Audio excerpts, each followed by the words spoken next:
बज़्म जहां, ये दुनिया, दिलकश, दिल लुभाने वाला या दिल को खुश करने वाला, हंगामा, अफरा तफरी या लोगों का हुजूम, अफसुर्दगी, बुझा हुआ होना या उदास होना, तमाशा, रौनक या चहल पहल, आसूदगी, राहत या आराम, कुए मोहब्बत, मोहब्बत की गली या मोहब्बत को जाता हुआ रास्ता, मुद्दत, अरसा, हिकमत, अक्लमंदी या दानाई, रस्म हिजाब, पर्दा करने का रिवाज, पर्दाए अंगूर, अंगूर के दानों या खूशों के बीच, मीना, यहां इससे मुराद सुराही या शराब महफूज करने वाला बर्तन है। तासीर, खासियत या किसी चीज का असर, गालिब, गलबा पाने वाला या जोरावर, दाना, अक्लमंद, अबस, बेकार या बेफायदा, माहसीमा, चांद जैसी पेशानी वाले या इंतहाई हसीन। यूं तो ऐ बज़्म जहां दिलकश थे हंगामे तेरे, एक जरा अफसुर्दगी तेरे तमाशाओं में थी, पा गई आसूदगी कुए मोहब्बत में वो खाक, मुद्दतों आवारा जो हिकमत के सहराओं में थी। किस कदर ऐ मैं तुझे रस्मे हिजाब आई पसंद, पर्दाए अंगूर से निकली तो मीनाओं में थी, हुस्न की तासीर पर गालिब ना आ सकता था इल्म, इतनी नादानी जहां के सारे दानाओं में थी। मैंने ऐ इकबाल यूरोप में उसे ढूंढा अबस, बात जो हिंदुस्तान के माह सीमाओं में थी। तशरीह, पहले शेर की तशरीह की तरफ बढ़ते हैं और शेर है, यूं तो ऐ बज़्म जहां दिलकश थे हंगामे तेरे, एक जरा अफसुर्दगी तेरे तमाशाओं में थी।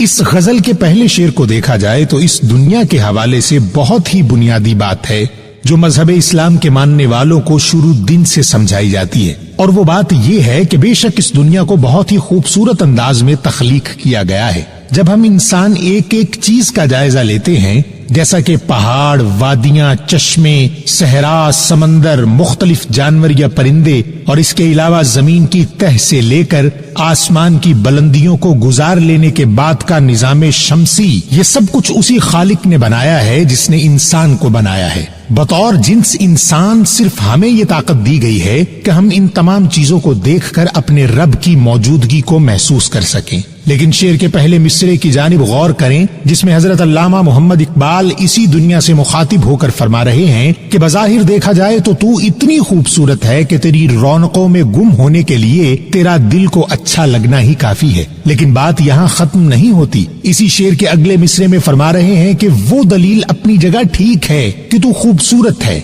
लेकिन तेरे चाहने वालों के लिए अफसोसनाक खबर ये है कि तुझसे मोहब्बत का नतीजा मायूसी, रंज और दुख के सिवा कुछ नहीं, क्योंकि जहां उस खालिक ने तुझमें कशिश रखी है वहीं इंसान को यह भी बताया है कि यह कशिश इंतहाई मुख्तसिर और सानवी है। लिहाजा इस दुनिया की मोहब्बत में खुद को शिकार करने से पहले ये सोच लो कि नताइज सिर्फ दुख होंगे। यहाँ दुनिया से मुराद दुनिया वाले हरगिज नहीं है, क्योंकि ये दुनिया वाले ही खुदा की मखलूक हैं जिनका भला करने से इंसान कभी मायूस नहीं हो सकता।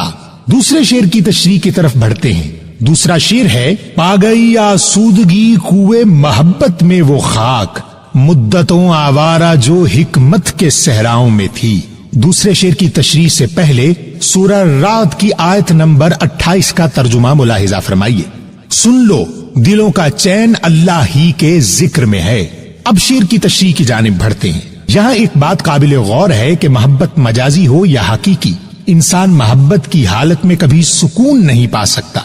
मजाजी इश्क के नुकसानात बेशुमार हैं, लेकिन एक बहुत बड़ा फायदा भी है, और फायदा ये है कि जब इंसान इश्क मजाजी में टूटता है तो फिर बिल आखिर उसी खालिक की तरफ लौट कर वापिस आता है। यानी जब इश्क मजाजी में हार जाओ तो समझ लो कि तुम्हें इश्क हकीकी के लिए पैदा किया गया है। اور عشق حقیقی اللہ کی تلاش میں آپ کو خواب بے چین کر دے، لیکن اس کا ذکر آپ کے دل کو دنیا کی خوبصورتیوں میں رہنے کے باوجود پرسکون کر دے گا، اور یہ وہ گارنٹی ہے جو اوپر پڑی گئی آیت میں دی گئی ہے۔ اب اس شعر کے پہلے مصرے پر نظر ڈالیے، جس میں اقبال کیا فرما رہے ہیں۔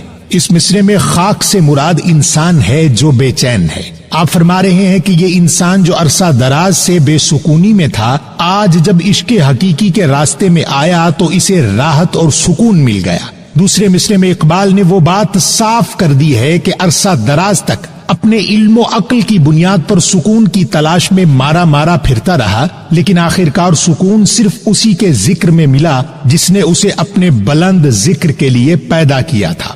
تیسرے شعر کی تشریح کی جانب بڑھتے ہیں، اور تیسرا شعر ہے، کس قدر اے میں تجھے رسم حجاب آئی پسند، پردہ انگور سے نکلی تو میناؤں میں تھی۔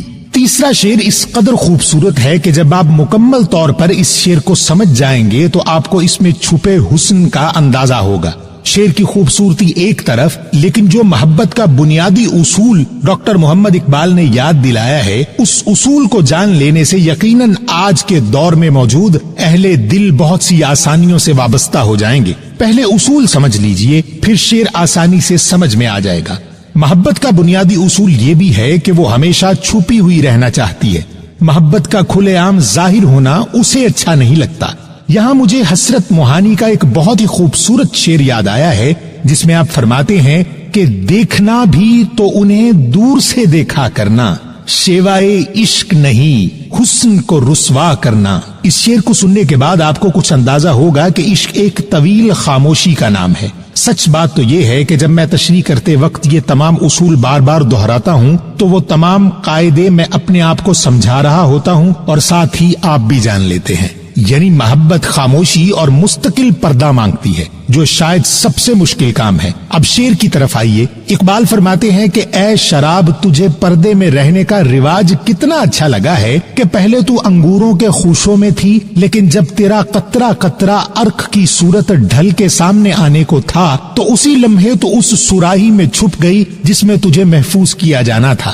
اب یہاں شراب سے مراد عشق حقیقی ہے، جو پہلے خالق کائنات کی صورت چھپا ہوا تھا، لیکن جیسے ہی انسان نے بطور عاشق اپنے آپ کو اس خالق کے سامنے ایسے پامال کیا جیسے انگور کے خوشوں سے قطرہ قطرہ شراب نکلتی ہے، تو وہ خالق کائنات جو پہلے انگوروں کے خوشوں میں موجود رس کی طرح چھپا ہوا تھا، وہ عشق حقیقی کی صورت عاشق کے دل میں اتر گیا، بالکل ویسے ہی جیسے انگوروں کا رس شراب کی صورت سراہی میں اتر جاتا ہے۔ میں نہیں جانتا کہ آپ اس تشریح میں چھپے اس منظر کو محسوس کر پائے ہیں یا نہیں، لیکن جب اللہ انسان کے دل میں ابھر کر اس کے سامنے آتا ہے تو انسان اندازہ کر پاتا ہے کہ آج اس کی ملاقات کسی اور سے نہیں بلکہ اپنے آپ سے ہو گئی ہے، اور یہی انسان کی زندگی کی سب سے بڑی فتح ہے۔ چوتھے شعر کی طرف بڑھتے ہیں۔ حسن کی تاثیر پر غالب نہ آ سکتا تھا علم، اتنی نادانی جہاں کے سارے داناؤں میں تھی۔ چوتھا شعر تو ایسا ہے جیسے اقبال رحمت اللہ علیہ نے اقبال جرم کر لیا ہو، ایسا حسین اقبال جرم جس میں آپ نے اپنی شاعری کا نچوڑ رکھ دیا ہے۔ ہم اکثر اس بحث میں پڑے رہتے ہیں کہ اقبال رحمت اللہ علیہ عشق اور علم میں کسے فوقیت دیتے ہیں، تو اس شعر میں بھی آپ کو اندازہ ہو جائے گا۔ آپ کی تمام شاعری یہ واضح کرتی ہے کہ علم مومن کی میراث ہے، جس کا حصول اللہ اور اس کے رسول صلی اللہ علیہ وآلہ وسلم کا نام اونچا رکھنے کے لیے لازم و ملزوم ہے۔ یہ تو وہ مذہب ہے جس کی ابتدا ہی لفظ اقرا یعنی پڑھ سے ہوتی ہے، جس سے آپ اندازہ کیجئے کہ علم کی اسلام میں کیا اہمیت ہے۔ لیکن اس سے آگے ایک شرط عائد کی گئی ہے، اور وہ یہ کہ علم کی موجودگی میں اگر آپ عشق حقیقی کی دولت سے محروم ہیں تو وہ علم جو آپ نے حاصل کر رکھا ہے اسے سمیٹ کر کہیں رکھ دیجئے، کیونکہ وہ آپ کی باقی زندگی کو بھی ضائع کرتا چلا جائے گا۔ اب آ جائیے شعر کی طرف۔ آپ فرماتے ہیں کہ جب انسان عشق میں مبتلا ہوتا ہے تو پھر وہ اس حسن کے زیر اثر ہوتا ہے جس نے اسے عشق کے دائرے میں کھینچ رکھا ہوتا ہے۔ یہاں ایک بات جو بڑی واضح کر دی گئی ہے وہ علم کا اپنی اصل جگہ پر ہونا ہے۔ दूसरे मिसरे में इकबाल ने दुनिया के तमाम दानिश्वरों और अहले इल्म लोगों को इसी दायरे में पाया है जिसमें वो खुद है। यानी आप कितने ही अहले इल्म क्यों ना हो जाएं, जब इश्क आपके सर चढ़कर बोलेगा तो फिर आप भूल जाएंगे कि आप कितने बड़े आलिम थे। या शायद फिर ही इंसान अंदाजा कर पाता है कि एक मुहिब अपने महबूब के सामने क्या हैसियत रखता है। इसलिए जो सीखने की बात है वो ये कि इल्म बुनियादी चीज है जिसकी अहमियत उस वक्त बरकरार रहती है जब तक वो इश्क की अहमियत से वाकिफ रहते हुए उसे तस्लीम ही नहीं बल्कि खुद से अफजल भी समझता है। अब गजल के 5वें और आखिरी शेर की तरफ बढ़ते हैं और शेर है, मैंने ए इकबाल यूरोप में उसे ढूंढा अबस, बात जो हिंदुस्तान के माह सीमाओं में थी। इस गजल के 5वें और आखिरी शेर में देखिए जिसमें हजरत इकबाल ने वो बात जो पहले भी कही है उसी की एक झलक यहां भी दिखाई है।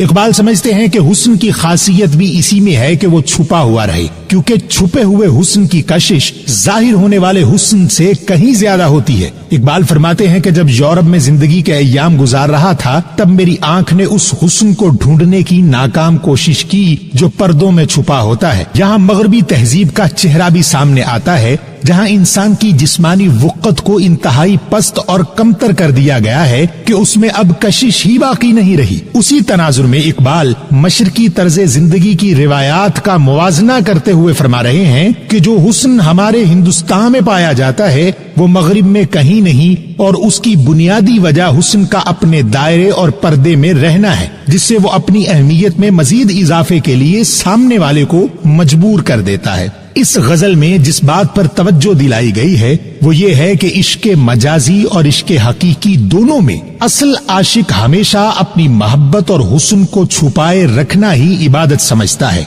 क्योंकि यही वो तरीका है जिससे हुस्न और मोहब्बत दोनों को इज्जत और तकरीम की बुलंद मसनद पर बराजमान होकर अपनी वुक़्क़त से आशना होने का मौका मिलता है।